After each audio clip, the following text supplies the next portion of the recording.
Hey everybody, Plushy here. And this is like the fifth time I'm recording this because I'm so excited and I'm still shaking a little bit because finally they are addressing the coin problem directly by giving you more servant coins.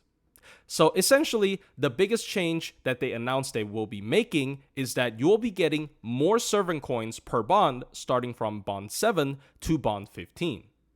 And the total amount of extra coins you'll be getting from this fix is 240, meaning that that's exactly enough to unlock 2 extra append skills.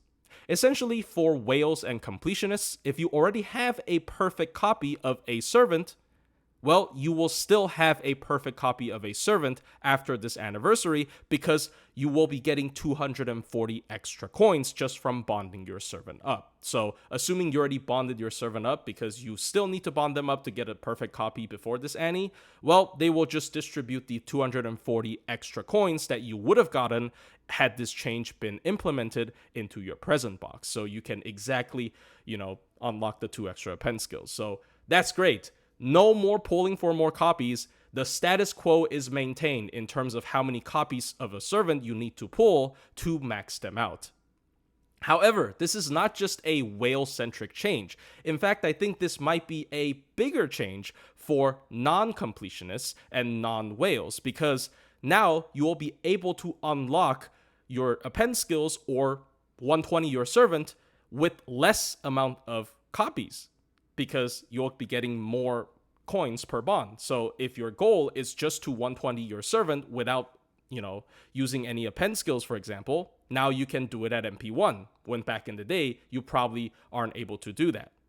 So this is a great change overall. I mean, once again, it's still pretty expensive to max out a servant. NP6, some people think it's ridiculous to have to pull for anything over NP5, but this is such a good change because this not just help completionists not have to pull for more, they lowered the bar for people that want absolutely perfect units, but also this allows, more light spenders and free-to-play players to unlock their append skills or to grill their servants beyond level 100 a lot easier with less NP copies.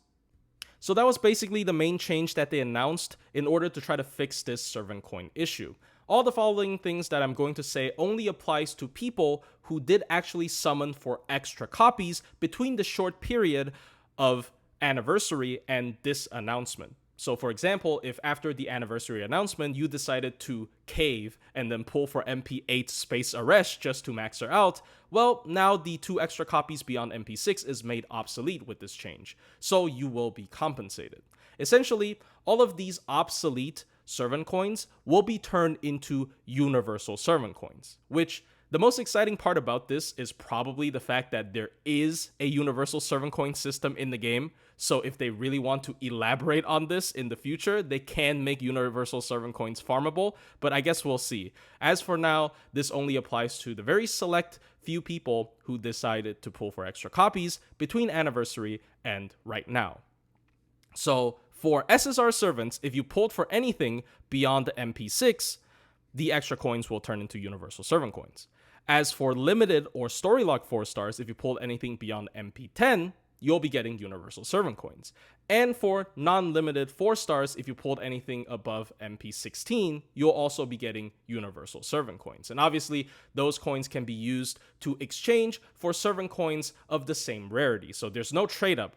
For example, if you got like 90 SSR universal servant coins, they can only be exchanged for other SSR servant coins. And if you have like extra limited or story locked universal servant coins, they can only be traded for other limited story locked servant coins. And for non-limited story locked servant coins, you can only trade for other non-limited 4-star servant coins. So there's no trade up, trade down going on to keep things more simple.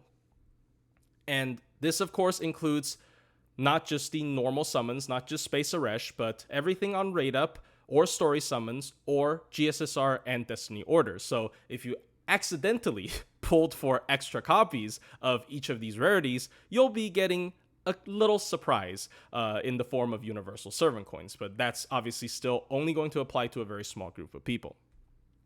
And then on top of that, if you decided to trade 10 of your USOs for an extra copy beyond the MP6, for example, for an SSR, then they will also refund you the USO. However, the extra coins gained by exchanging this extra unit will not turn into universal servant coins since they already refunded you the USO. And of course, they won't be taking back anything. Even if you traded for the extra obsolete copy of an SSR and then they refunded you the USO, they won't be taking back that obsolete copy of the SSR. So technically, you gained an extra useless copy of an SSR. If you want to use them as a esports, you got a good deal. Or if you burn them for Rare Prism, yeah, it's a little bit unfair, I suppose, but that really applies to such a minuscule amount of people that it doesn't matter at the end of the day. Anyways, hope you guys enjoyed this video, and this is super exciting. It took me so long to re-record this because I was just shaking the whole time. I'm super stoked.